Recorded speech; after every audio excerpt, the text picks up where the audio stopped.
रावल आयोगले खुस्काइदियो भिआइपीहरूको धोती। यी हुन् 1800 रोपनी खाने 5000 भूमाफिया। पूर्व मन्त्रीदेखि जर्नेलसम्मको घरमा चल्ने भयो बुलडोजर।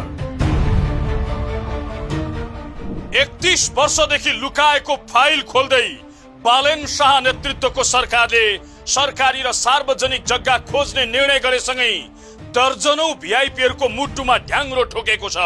किनकि रावल आयोगको त्यो शक्तिशाली प्रतिवेदनमा दर्जनौं भिआइपीहरूको नाम नै उल्लेख छ जसले सरकारी र सार्वजनिक जग्गा करलप्पै पारेका छन्।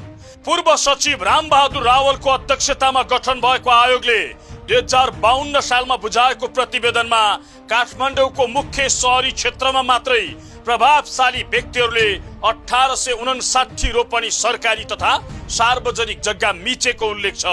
पूर्व परराष्ट्र मन्त्री भेषबहादुर थापा, नेपाली कांग्रेसका प्रभावशाली नेता तथा पूर्व मन्त्री, पूर्व प्रदेश प्रमुख, पूर्व जर्नेल सहितका भिआइपीहरूले रोपनीका रोपनी सरकारी र सार्वजनिक जग्गा खाएको पाइएको छ। आयोगले 2 वर्ष लगाएर तयार पारेको प्रतिवेदनमा पूर्व परराष्ट्र मन्त्री भेषबहादुर थापाको नाममा देखिएको किता नम्बर 8 सीट नम्बर 1106/13 मा 3 रोपनी 13 आना 2 पैसा जग्गा देखिए पनि 1 रोपनी 11 आना 1 पैसा सार्वजनिक जग्गा घुसेको उल्लेख छ। पूर्व परराष्ट्र मन्त्री रमेश नाथ पाण्डेले सार्वजनिक बाटो मिचेर 4 आना 3 पैसा 4 दाम जग्गा भोग चलन गरिरहेको प्रतिवेदनमा उल्लेख छ। प्रतिवेदनमा जग्गा मिच्नेहरूको सूचीमा नेपाली कांग्रेसका नेता तथा पूर्व मन्त्री मिनेन्द्र रिजाल, पूर्व लेफ्टिनेन्ट जर्नल गणेश शमशेर जबरा, कमान सिंह लामा लगायतका प्रभावशाली व्यक्तिहरूको नाम छ।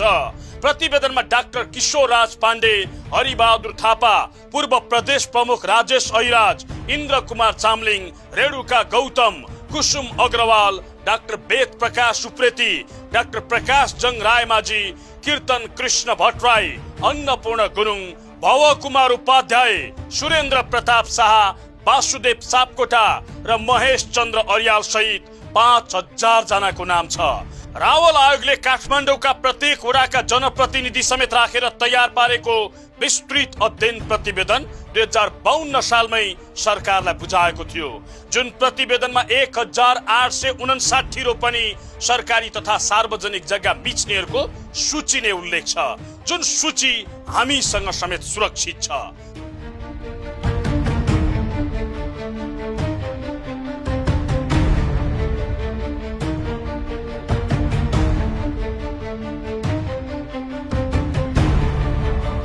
प्रतिवेदनले